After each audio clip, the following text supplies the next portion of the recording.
নমস্কার বন্ধুরা, কেমন আছেন আপনারা সবাই? আশা করছি বন্ধুরা আপনারা সবাই সুস্থ আছেন, ভালো আছেন। অন্যান্য দিনের মতো আজকেও এমন কিছু ছোট ছোট টিপস শেয়ার করব। আশা করছি টিপসগুলি যদি অ্যাপ্লাই করেন আপনাদের প্রত্যেক দিনের কাজ অনেকটাই সহজ হয়ে যাবে। অনেক সময় কি হয়, ভুলবশত কারণে হয়তো আমাদের জামা কাপড়ের মধ্যে এইভাবে তেল পড়ে যায়। আর দেখুন, তেল পড়ে গেলে জায়গাটা পুরোটা তেলের দাগ হয়ে যায়, আর সহজে কিন্তু এই দাগটা উঠতে চায় না। যতই আমরা এটাকে ঘষাঘষি করি, অনেকটা সময়ও লাগে। সহজে কিভাবে এই যে তেলের দাগটা পড়েছে সেটাকে তুলতে পারবো, চলুন দেখে নিই। এর জন্য এখানে আমি নিয়ে নিচ্ছি কিছুটা পরিমাণ নুন। যেখানে তেলটা পড়েছে সেই জায়গাটায় খুব ভালো করে নুনটা লাগিয়ে নিন। এইভাবে নুনটাকে লাগিয়ে নিলাম। এবার কি করব, এর ওপরে একটি পেপার রেখে নিচ্ছি। আয়রনটা গরম করে নিয়েছি। গরম আয়রন দিয়ে এইভাবে 10-15 সেকেন্ডের জন্য একটুখানি আয়রন করতে হবে। নুন তেলটাকে অ্যাবজর্ব করে নেবে, জায়গাটা পরিষ্কার হয়ে। এইভাবে আমি কিছু সময় আয়রন করে নিয়েছি। এবার আমি দেখাবো যে নুনটা পুরোপুরি কিন্তু উঠে পরিষ্কার হয়ে গেছে। এই দেখুন, তাহলে পুরো তেলের দাগটাই কিন্তু উঠে গেছে বন্ধুরা। এই যে নুনটা, ভালো লাগলে ট্রাই। অনেক সময় হয় আমাদের হাত থেকে কাপ প্লেট পড়ে যায় আর এইভাবে ভেঙে যায়। কাঁচের যে এগুলো হয়, বাটি হয়, সেটা পড়ে গিয়ে ভেঙে যায়। সমস্যাটা কি হয়, এগুলোকে যেটা বড় টুকরো আছে সেগুলোকে তো আমরা খুব সহজেই তুলে নিতে পারি, কিন্তু ছোট ছোট অনেক টুকরো থাকে যেগুলো দেখা যায় হাত দিয়ে এইভাবে তুলতে গেলে আমাদের হাতের মধ্যে ঢুকে যায়। এমনকি রক্তও বেরিয়ে যায়, অনেক সময় চামড়ার ভিতরে ঢুকে গিয়ে গুরুতর আহত হয়ে যায় হাত।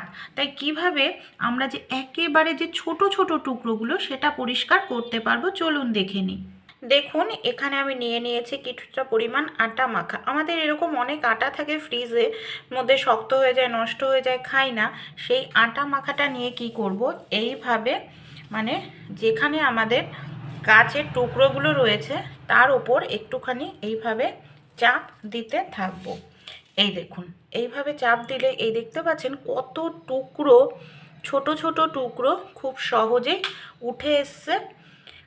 এইভাবে আমাদের পুরোটাই তুলে ফেলতে হবে। আর এটাকে আমরা অবশ্যই ডাস্টবিনে ফেলবো, যাতে কোনো পশু না খেয়ে আহত হয়।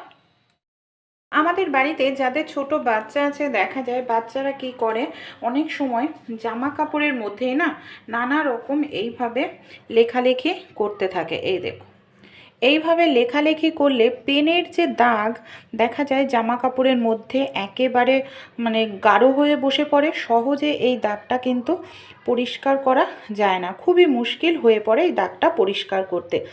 যদি জামা কাপড়ের মধ্যে পেনের দাগ বা যে কোনো ইঙ্কের দাগ পরিষ্কার করতে পারবেন সেকেন্ডের মধ্যে, কোনো রকম ঘষাঘষির প্রয়োজন পড়বে না, সেকেন্ডের মধ্যে উঠে যাবে। এখানে আমি নিয়ে নিয়েছি ডেটল, কিছুটা পরিমাণ ডেটল নিয়ে নিন। এই দেখুন, ডেটল যে কোনো কালির দাগ খুব দ্রুত তাড়াতাড়ি তুলতে সাহায্য করে। সামান্য পরিমাণ ডেটল নিয়ে এইভাবে ডললেই দাগ উঠে পরিষ্কার হয়ে যাবে। ডলে নিলাম জল দিয়ে। এবার আমি ধুয়ে দেখাচ্ছি যে একটু কিন্তু আর দাগ নেই। এই দেখুন, পুরো পেনের দাগ উঠে গেছে। ভালো লাগলে ট্রাই করে দেখুন। আমাদের বাড়িতে যে এই ধরনের জিন্সের প্যান্টগুলো হয় বন্ধুরা, অনেক সময় কি হয়, এই যে চেনটা না সহজে খোলা যায় না, এমনকি আটকানো যায় না, টাইট হয়ে যায়। এমনকি জোরে টানতে গেলে আমাদের চেনটাই দেখা যায় কেটে যায়। দোকানে নিয়ে গিয়ে আবার অনেকটা টাকা খরচা করে ঠিক করে আনতে হয়। বাড়িতে এই সমস্যাটা সমাধান করে ফেলতে পারি ভ্যাসলিনের সাহায্যে। ভ্যাসলিন আমাদের প্রত্যেকের বাড়িতেই থাকে। সামান্য পরিমাণ দেখুন, আমি আঙুলে একটু ভ্যাসলিন নিয়ে নিলাম। কি করব, এই যে চেনটা রয়েছে না, চেনটের এই জায়গাটায় এইভাবে খুব ভালো করে ভ্যাসলিনটা লাগিয়ে নিলাম। তারপর চেনটাকে এইভাবে 1-2 বার খুললে বন্ধ করলেই একেবারে ইজি হয়ে যাবে। ভালো লাগলে ট্রাই করে দেখবেন।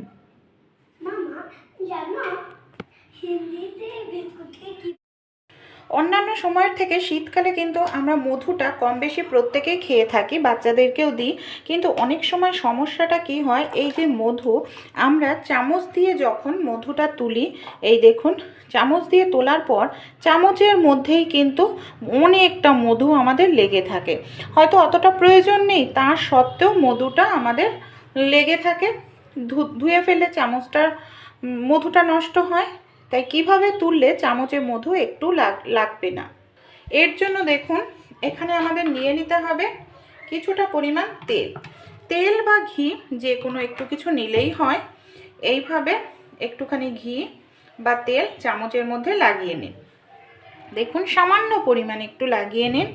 তারপর আপনারা মধুটা তুললেও দেখবেন, এই দেখুন মধুটা কিন্তু একা একাই চামচ থেকে দেখুন পড়ে যাচ্ছে। এই দেখতে পাচ্ছেন, এই দেখুন এক ফোঁটাও মধু কিন্তু চামচে থাকবে না, পুরো মধুই পরিষ্কার হয়ে যাবে। দেখুন পুরোটাই কিন্তু ধীরে ধীরে মধুটা পড়ে গেল, চামচটা পুরো পরিষ্কার। ভালো লাগে। এখানে আমি নিয়ে নিয়েছি একটি গ্লাস। গ্লাসের মধ্যে আমি নিয়ে নিচ্ছি উষ্ণ গরম জল। এখানে কিন্তু ঠান্ডা জল নিলে হবে না, উষ্ণ গরম জলই নিতে হবে। এই জলের মধ্যে আমাদের একটি জিনিস মেশাতে হবে, সেটা হলো নুন। এখানে আমি হাফ চামচ পরিমাণ মতো নুন খুব ভালো করে উষ্ণ গরম জলের সঙ্গে মিশিয়ে নিলাম। কী কাজে এটাকে ব্যবহার করব চলুন দেখে নিই।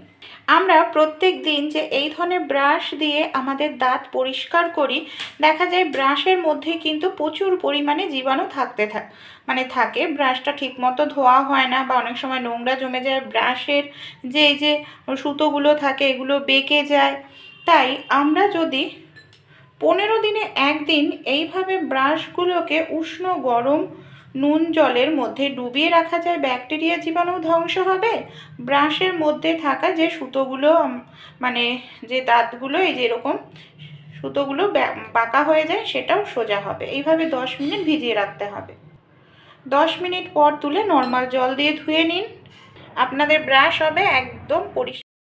আমাদের বাড়িতে যে এই ধরনের কৌটোগুলো থাকে, আমরা এই ধরনের কৌটোতে নানা রকম জিনিসপত্র রেখে থাকি। অনেক সময় কি হয়, কৌটোটা অনেক দিন ব্যবহার করার ফলে কৌটোর ঢাকনাটা একেবারে ঢেলা হয়ে যায়। এমনকি ভেতরে যদি কোনো জিনিস রাখে, হাওয়া বাতাস ঢুকে সেই জিনিসটা খুব তাড়াতাড়ি নষ্ট হয়ে যায়।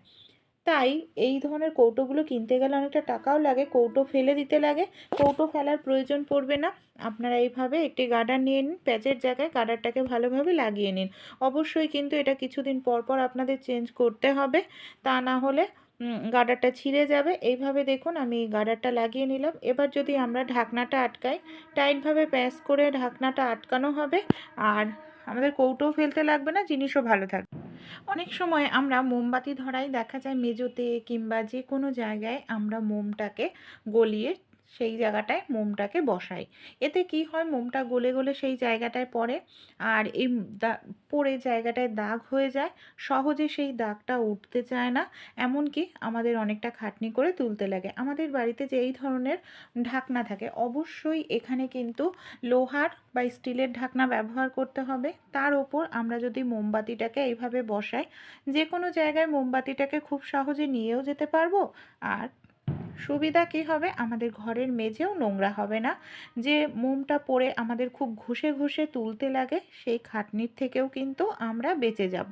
ভালো লাগলে এই আইডিয়াটি অবশ্যই আপনারাও কিন্তু ট্রাই করে দেখতে পারেন। আমরা অনেকেই কিন্তু ফোনে কার্টুন দেখি, মুভি দেখি, বাচ্চাদেরকে কার্টুন চালিয়ে দিই। আমাদের বাড়িতে অনেক সময় ফোনের স্ট্যান্ড থাকে না, আর ফোনটাকে হাতে নিয়ে দেখলে এতে কিন্তু আমাদের চোখেরও ক্ষতি হয়, আর বাচ্চাদেরও হাতেও ফোন দেওয়া উচিত নয়। সেক্ষেত্রে স্ট্যান্ড যদি নাও থাকে, কোনো রকম সমস্যা নেই। আমাদের বাড়িতে যে এই ধরনের চুলের ক্লিপ থাকে বা জামা কাপড়ের ক্লিপ, দুটো এখানে ক্লিপ নিতে হবে, জামা কাপড়ের ক্লিপ বা চুলের ক্লিপ। এই দেখুন এইভাবে আমি দেখাবো। কোনো রকম স্ট্যান্ড ছাড়াই আপনারা ফোনটাকে এইভাবে দাঁড় করিয়ে রাখতে পারবেন। দেখুন ফোনটা কত সুন্দর দাঁড়িয়ে রয়েছে। ফোনে কার্টুন বা মুভি যে কোনো কিছু দেখতে পারবেন। এইভাবে আপনাদের ফোনটা খুব সহজে স্ট্যান্ডের কাজ করবে, আর হাতে ফোন নেওয়ার প্রয়োজন পড়বে। আমরা যেই ধরনের চিরুনিগুলো ব্যবহার করি দেখা যায় চিরুনির মধ্যে না প্রচুর পরিমাণে নোংরা জমে, এমনকি চিরুনিটা কালো হয়ে যায়। এই দেখুন হালকা কালারের চিরুনি, দেখেই বুঝতে পারছেন আমি সাদা জায়গার উপর রেখে দেখাচ্ছি কি পরিমাণে নোংরা হয়েছে। এই জায়গাগুলো দেখুন এখানটা কালো হয়ে গেছে। কিভাবে দ্রুত পরিষ্কার করতে পারবো, জল দিয়ে ধোয়ার প্রয়োজন পড়বে না। এখানে আমি নিয়ে নিচ্ছি কিছুটা পরিমাণ নুন। আমাদের রান্নাঘরে প্রত্যেকের ঘরেই থাকে নুন, কিন্তু জীবাণু ব্যাকটেরিয়া দূর করতে সাহায্য করে। পুরনো একটি ব্রাশ নিয়ে নিয়েছি, নুন আর ব্রাশ দিয়ে এইভাবে ডলতে থাকবো। এতে কি হবে, চিরুনির মধ্যে জমে থাকা তেল, ময়লা, নোংরা খুব সুন্দরভাবে উঠে যাবে। এইভাবে একটু ডলে নিলে সময়ও বেশি লাগে না, জল দিয়ে ভেজানোরও প্রয়োজন পড়ে না। এই দেখুন আমি এইভাবে ডলে নিয়েছি। এবার আমি দেখাচ্ছি, দেখুন কত সুন্দর চিরুনিটা। আর এই দেখুন নুনগুলো পুরো কালো হয়ে গেছে আর চিরুনিটাও কত সুন্দরভাবে পরিষ্কার হয়ে গেছে। ভালো লাগলে অবশ্যই আপনারাও এইভাবে চিরুনি পরিষ্কার করতে পারেন, সময়ও কম লাগে, জলেরও প্রয়োজন নেই। অন্যান্য সময়ের থেকে শীতকালে কিন্তু আমরা মধুটা কম বেশি প্রত্যেকেই খেয়ে থাকি, বাচ্চাদেরকেও দিই।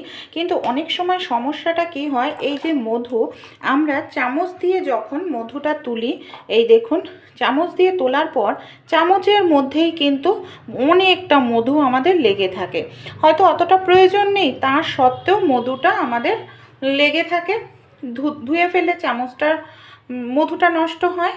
তাই কিভাবে তুললে চামচে মধু একটু লাগবে না, এর জন্য দেখুন এখানে আমাদের নিয়ে নিতে হবে কিছুটা পরিমাণ তেল। তেল বা ঘি যে কোনো একটু কিছু নিলেই হয়। এইভাবে একটুখানি ঘি বা তেল চামচের মধ্যে লাগিয়ে নিন। দেখুন সামান্য পরিমাণ একটু লাগিয়ে নিন। তারপর আপনারা মধুটা তুললেও দেখবেন, এই দেখুন মধুটা কিন্তু একা একাই চামচ থেকে দেখুন পড়ে যাচ্ছে। এই যে এই দেখতে পাচ্ছেন, এই দেখুন এক ফোঁটাও মধু কিন্তু চামচে থাকবে না, পুরো মধুই পরিষ্কার হয়ে যাবে। দেখুন পুরোটাই কিন্তু ধীরে ধীরে মধুটা পড়ে গেল, চামচটা পুরো পরিষ্কার। ভালো লাগে। এখানে আমি একটি থালা নিয়ে নিয়েছি আর লুচি তৈরি করার লেচিটাকে রেখে দিয়েছি।